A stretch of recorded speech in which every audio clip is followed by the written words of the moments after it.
ધારી તાલુકાના ફતેગઢથી ખીચા સુધીનો માર્ગ ખખડધજ, વાહન ચાલકો અને રાહદારીઓ પરેશાન. છતાં કાકડિયાભાઈના રાજમાં સૌનો સાથ, સૌનો વિકાસ અને મોડલ ગુજરાત. ચૂંટણી વખતે તો ભાજપવાળા ખૂબ જ મોટી કરતા હતા કે તમારો મત અમને આપો, તમારી દરેક રાત દિવાળી અને દરેક દિવસ ઈદ.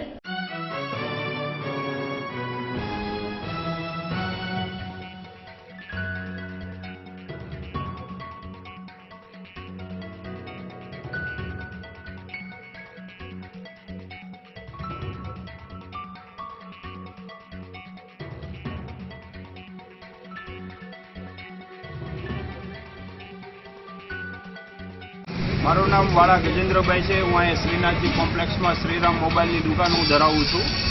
અને આ પ્રોબ્લેમ અમને ગટરનો કમસે કમ 15થી 1 મહિના દિવસથી પ્રોબ્લેમ રહે છે. અને આ રોગચાળો એટલો બધો ભયંકર હોય છે કે અત્યારે આના મચ્છર, આના બીમારી, અત્યારે આ ઝાડો છે, રોગચાળો એટલો બધો ફેલાઈ રહ્યો છે. અને 15 દિવસથી આ મહિના દિવસથી આ તંત્ર આ જોઈ રહ્યું છે. અને રોડે પાણી ચડ્યું. માણસ તો રોડે ચડે, પણ પાણી રોડે ચડ્યું છે કે આની અંદર બહારના મહેમાન આવે એટલે ધારીની અને આપણી કદર કરી જાય છે. તો આ તંત્રને ખાલી એવું કહેવા માંગવી છે કે તમે બધાય જે કાયદાઓ આ છે તે કરો છો, તો આમાં થોડુંક ધ્યાન કેન્દ્રિત કરો અને અમને આ જે ગંદકી જે છે એમાંથી મુક્ત કરો.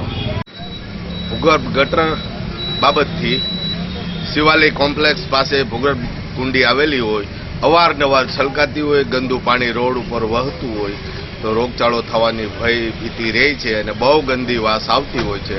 તો ત્વરિત પાણીનો નિકાલ કરવા મ્યુનિસિપાલિટી, નગરપાલિકાના સદસ્યોને કે અધિકારીઓને નમ્ર અપીલ છે, જેથી રોગચાળો ન ફેલાય, ગંદી વાસ ન આવે અને ચોખ્ખાઈ અને સ્વચ્છતા જળવાઈ રહે.